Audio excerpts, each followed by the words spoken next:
بسم اللہ الرحمن الرحیم۔ السلام علیکم۔ ابتدا رب العزت کے نام سے جس نے جان دی جہان دیا، اور درود و سلام محمد و آل محمد پر۔ آئین ان کے ساتھ ناصر نقوی حاضر خدمت ہے۔ ناظرین، نیشنل اور انٹرنیشنل خبریں بہت سی آپ کے لیے لے کے آیا ہوں، لیکن اصلی بات وہی ہے کہ پاکستانی سیاست میں کیا ہو رہا ہے اور ایران میں کیا ہو رہا ہے۔ ایک ایرانی نے،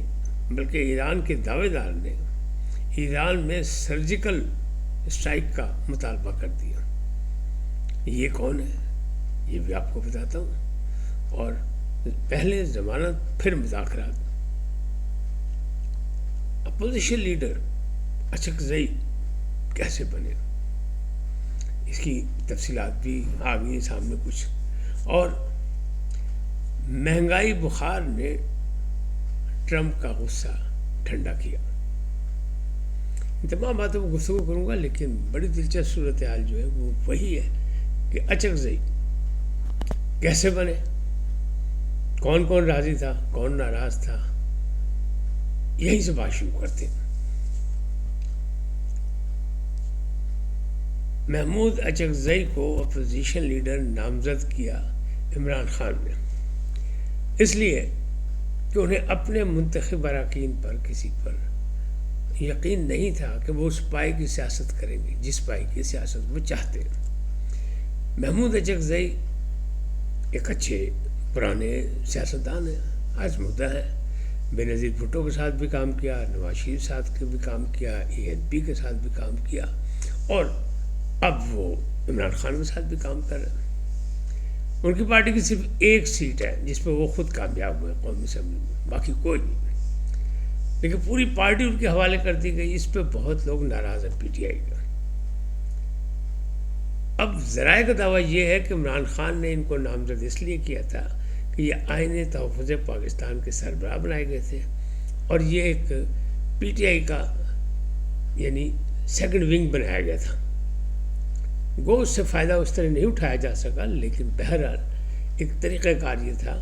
کہ جہاں PTI نے سامنے آگے مذاکرات نہ کرنے ہوں، بات چیت نہ کرنی ہو، وہاں اچکزئی کو استعمال کیا جائے۔ اچکزئی صاحب نے بھی بڑے بولڈ بیانات بھی دیے، جارحانہ انداز میں تقاریر بھی کی، لیکن نامزدی اس لیے کی گئی کہ عمران خان سمجھتے تھے کہ حکومت کو اچکزئی وارہ نہیں کھائیں گے۔ حکومت نے بھی تاخیری حربے استعمال کیے، لیکن یہ ان کی حکمت عملی تھی، ایسا لگ رہا ہے۔ کیوں کہ اسلام آباد کے ذرائع جو دعویٰ کر رہے ہیں وہ یہ ہے کہ اس پہ صرف سفارش نواز شریف کی نہیں تھی، اس پہ 4 لیڈر رضامند تھے، 4 اہم لیڈر، اور پاکستان کے 4 اہم سیاسی لیڈر رضامند تھے کہ اچکزئی کو اپوزیشن لیڈر بنا دیا جائے۔ کون رضامند نہیں تھا؟ اسٹیبلشمنٹ رضامند نہیں تھی، مقتدر رضامند نہیں تھی۔ حالانکہ اچکزئی نے کبھی بھی اسٹیٹ کے خلاف کوئی بات نہیں، برے وقت میں ہمیشہ وہ اسٹیٹ کے ساتھ کھڑے ہوئے، ان کا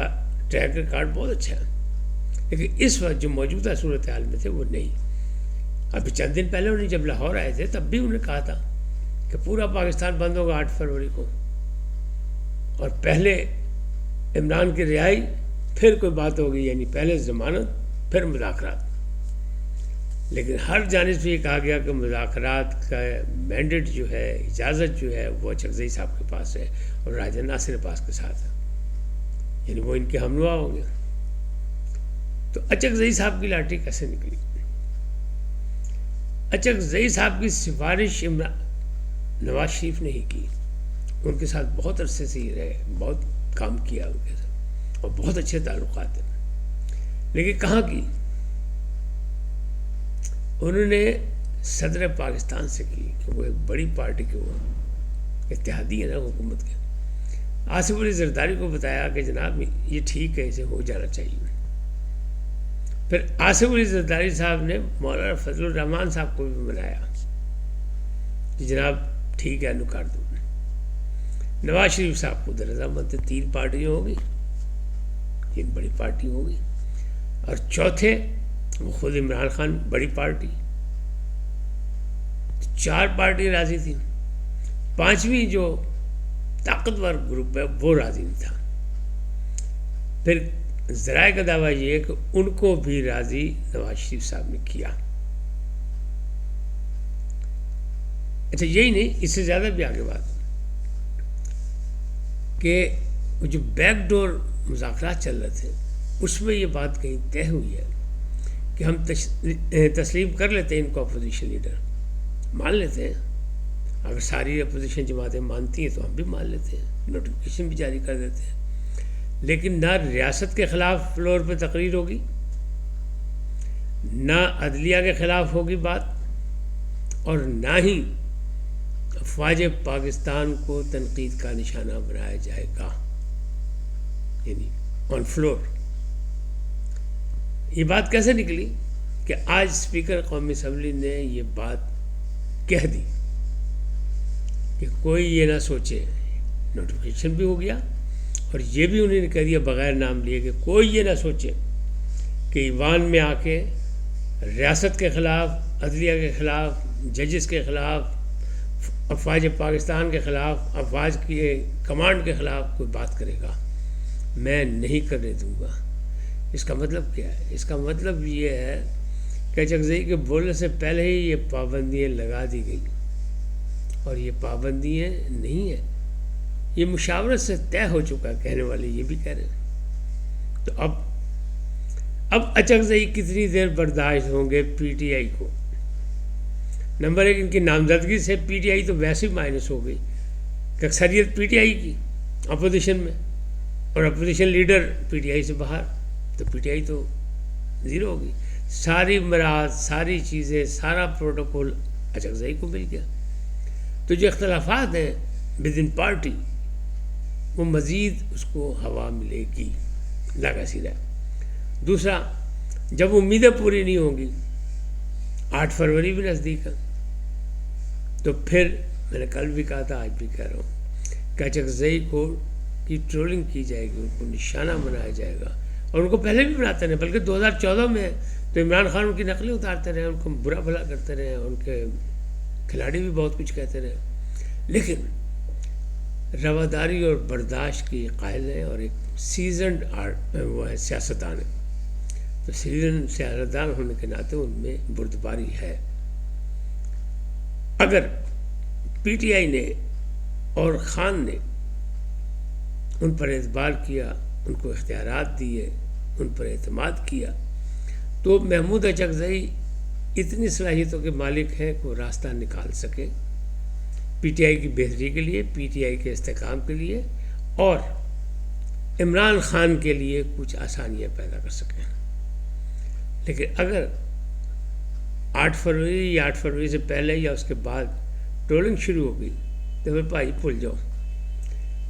پھر محمود اچکزئی اپنا کردار کریں گے، اپوزیشن لیڈر کا کردار، نہ ان کو کوئی ہٹا سکے گا، نہ کوئی ہٹائے گا، اور حکومت کو وہ بالکل بارے میں ہوں گے، لیکن آن دا فلور وہ بہت سی اچھی تقاریر کریں گے،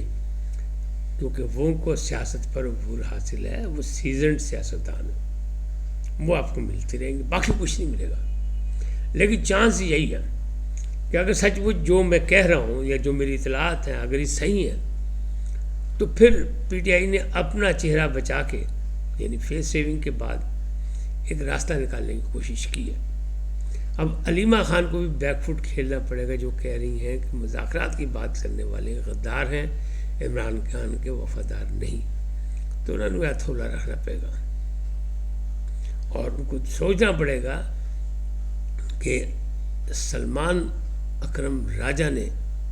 اپنے کارکنوں کے سوالوں کا جواب دیتے ہوئے یہ کیا کہا ہے؟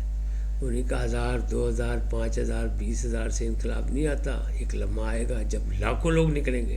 اور جب لاکھوں لوگ نکلیں گے اور لمحہ آئے گا تو پھر کوئی روک نہیں سکے گا۔ یعنی فی الحال تو اسے بھول جاؤ، 8 فروری تک تو یہ نہیں ہو سکتا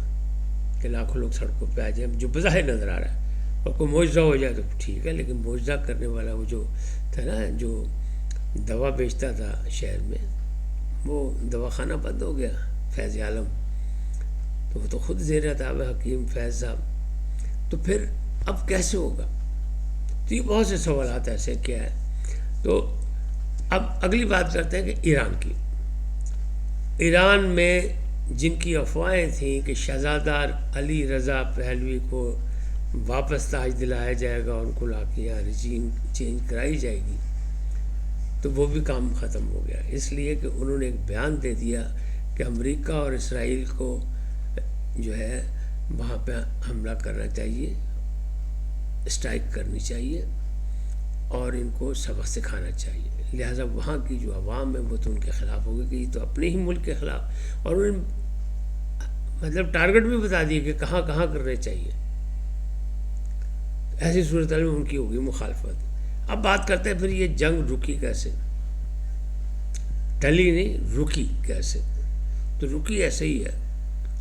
کہ جب مشرق وسطیٰ کے ممالک یعنی قطر، سعودی عرب، UAE، ترکیہ اور پاکستان جیسے ملک نے ساتھ مل کے ٹرمپ کو تصویر دکھائی کہ اگر یہ سب کچھ ہوا اور ایران نے 2، 4، 5 اڈوں پر حملہ کر دیا تو تیل کی ترسیل ہو جائے گی بند، اور ایک ایسا مہنگائی کا طوفان دنیا بھر میں آئے گا کہ آپ اپنی معاشی صورتحال سنبھالتے سنبھالتے دنیا کی معاشی صورتحال بگاڑ دیں گے۔ لہٰذا پاجی جڑا مہنگائی کا بخار نظر آیا نا، اس تو جناب وہ پیچھے ہٹ گئے، بیک فٹ کھیل گئے ٹرمپ صاحب، اور ٹرمپ صاحب نے کہا مجھے کسی نے نہیں سمجھایا، میں نے خود فیصلہ کیا۔ 100% صحیح کہہ رہے، کیونکہ تصویر لوگوں نے بتائی، نقشہ دکھایا مستقبل کا، اور ٹرمپ کو سمجھ آ گئی کیونکہ وہ ایک تاجر ہے، وہ ایک کاروباری شخص ہے، تو اس نے بیک فٹ کھیل لیا فی الحال۔ لیکن چونکہ ضدی ہے، اور دوسری جانب جو اس کا پارٹنر ہے بغل بچہ نیتنیاہو، وہ پیغام دے رہا ہے ایران کو کہ جناب ہم آپ پہ حملہ نہیں کریں گے، یا آپ اور امریکہ کی لڑائی ہے تو آپ پہ نبیڑ لو، تو ایسے پیچھے گیا۔ تو بات ایسی بھی نہیں ہے سب ایک ہی، لیکن مختلف غلط فہمیاں ڈال کے اپنے مسائل حل کرنا چاہتے ہیں۔ فی الحال ایسا ہوتا نظر نہیں آ رہا، معاملات بگڑ جائیں گے، اور مسئلے جو ہیں وہ خاصے بگڑے ہوئے ہیں، یورپ کے حوالے سے بھی، مشرق وسطیٰ کے حوالے سے بھی، اور بڑی طاقتوں کے حوالے سے بھی، کیونکہ چین اور روس کا نام لے کے گرین لینڈ کا بھی جو مسئلہ ہے وہ ٹرمپ صاحب وہاں بھی کھیلنا چاہتے ہیں۔ اس وقت اتنا ہی، پھر ملیں گے نئے موضوع کے ساتھ۔ جاتے جاتے آپ سے درخواست ہے چینل کو سبسکرائب کریں، لائک کریں، گھنٹی کا بٹن دبانا نہ بھولیں، اور اپنی قیمتی رائے کا اظہار اپنی شخصیت کے مطابق کریں۔ سدا سلامت رہیں، لیکن پہلے پاکستان زندہ باد، پاک فوج پائندہ باد، سدا سلامت رہیں، اللہ نگہبان۔